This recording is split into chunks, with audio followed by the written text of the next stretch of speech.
की दरवाढ आम्ही केलेली नाही, त्यांनी तर मान्यच केलाय. म्हणजे त्यांनी सरकार म्हणून जर दरवाढ केली नसेल तर मग करतो कोण? मंत्र्यांनी नाही म्हटलंय, उपमुख्यमंत्री नाही म्हणतायत. त्यामुळं आता ही दरवाढ त्वरित मागे घेण्याचा आदेश काढावा. नेमका या खात्याचं वाली कोण आणि खातं कोण चालवतं?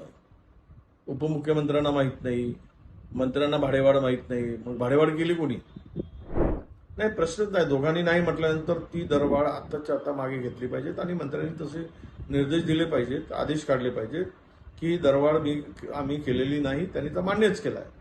म्हणजे त्यांनी सरकार म्हणून जर दरवाढ केली नसेल तर मग करतो कोण?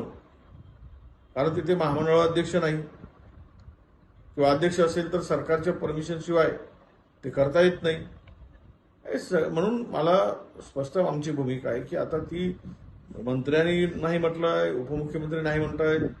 त्यामुळं आता ही दरवाढ त्वरित मागे घेण्याचा आदेश काढावा आणि गरिबांच्या जी जीवनवाहिनी आहे, सामान्य माणसाची, मध्यमवर्गीय, गरीब, मजूर, कामगार, या सगळ्यांना दिलासा द्यावा. नेमका या खात्याचं वाली कोण आणि खातं कोण चालवतं? उपमुख्यमंत्र्यांना माहित नाही, मंत्र्यांना भाडेवाढ माहित नाही, मग भाडेवाढ केली कोणी? आणि काय म्हणजे मला वाटतं की ही सगळी खाते अधिकारी चालवतात आणि मंत्री घरी बसून आदेश करतात, असा त्याचा अर्थ होतो काय? म्हणजे हा सगळा सरकारमध्ये चाललेला मला वाटतं हा पोरखेळच आहे. आणि ही गंमत जम्मत जी असते तशी गंमत जम्मत सरकारमध्ये चालली की काय असं आता वाटायला लागलं. कुठल्याही प्रकारचं गांभीर्य नाही. आणि जर हा निर्णय अधिकाऱ्यांनी घेतला असेल तर मग त्या अधिकाऱ्यावर कोण कारवाई करेल? ते कारवाईसाठी पात्र नाहीत का? मग मंत्री करणार का त्यांच्यावर कारवाई?